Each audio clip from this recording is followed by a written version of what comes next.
Hey, welcome back to allthingsbranson.com. I'm here with our friend Luka from the Revollutionist magic show there. And you guys have been in Branson for what? This is the second season, yeah? Yeah, it's second season here in Branson, and it's awesome. Yeah. I love it so far. Yeah, I came the very first week that you guys opened last year. And then I came at the end of the season last year, and it's completely different. I mean, Yeah. You have different casts now. Well, not everyone, but you have some different people. Yeah, with some different people, a lot of things changed. We had one producer move out to go work on something else.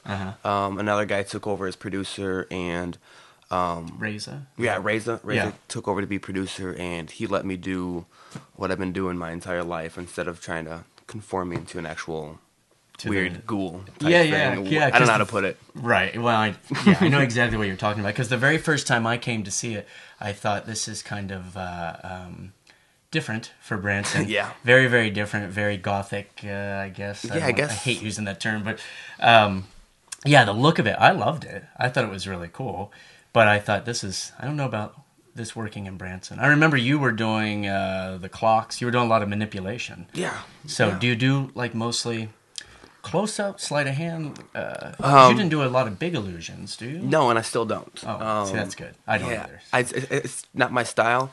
Yeah. I've got years of experience working in close-up and sleight of hand magic, so that's kind of where I do. I don't do a ton of even like card manipulation. Yeah. A little bit I can do, but I don't perform it regularly. I do that and mentalism. Right. So we're very similar. That's exactly what I do, actually. I started doing that kind of stuff, and my whole stage character that I typically play is like a combination of like Han Solo and James Bond, and kind of mash them together, and that's the image I try to portray when I'm performing. Yeah. When the show first started, I was wearing gothic clothes and makeup, and I'm doing I all this remember other everyone kind of had makeup on pretty much. Yeah, and I almost didn't do the show because they wanted me to do that. I'm super happy that I did, because it's definitely been one of the better decisions I've made in my life. Well, a lot of people, when they come to Branson, they have one idea of what to do. When I came here, I had certain illusions. Not illusions, I don't do illusions, but certain routines that I was going to do. And after 2 weeks, I'm like, this isn't right for Branson, you know. It was too much. It was too out there. Yeah. So then I had to back it down a little bit. I wasn't wearing makeup and mascara and stuff like you. Yeah, and I wasn't doing anything crazy weird either. I mean, I was making giant clocks appear on stage, which I still love that routine. I think it's cool. Do you still do that? I do not do that, Oh, no. Those were the old producer's clocks, actually. He said, here, learn this, do this type thing. I was like, okay. Isn't that weird when somebody tells you that? Yeah, I don't like it, man. No. I don't like it. If someone says, hey, check this out, you might like this. Like if a buddy refers a trick to me, a lot of times I'm like, yeah, that's cool.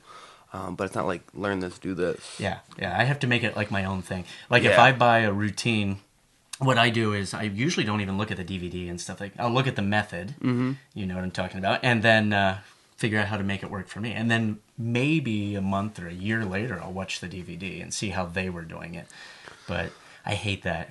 You see, I'm a complete opposite. I'll buy something, I'll watch the actual DVD and learn everything I can. 9 times out of 10, I'll just store the method up here, and I won't even do the trick. Yeah. Which is weird. I won't even do it. Yeah. And then... Well, I have a ton of those. My entire garage, I'll show you. It's just and then shelves of things. Later on, I usually mash it up with a different trick and come up with something completely different, which is one of the things that I'm doing in the show now. So...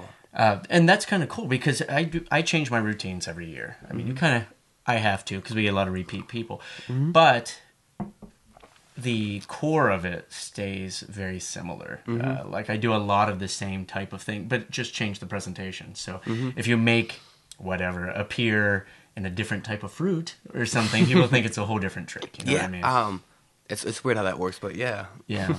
But I definitely buy a lot of stuff. My wife is constantly saying, you have all of these UPS and Amazon and Penguin magic that you've never even opened the boxes yet. I'm like, just in case. I'll get around to it. Yeah, just in case. In fact, I haven't even done my routines that I brought to Branson 10 years ago.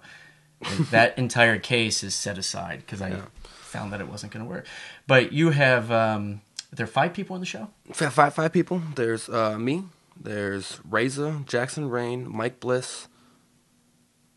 The Phantom. And the Phantom, yeah. The Phantom, yeah. There we go. Cool. I've drawn a blank there. Yeah, the Phantom. Well, you know, he just blends in. He does.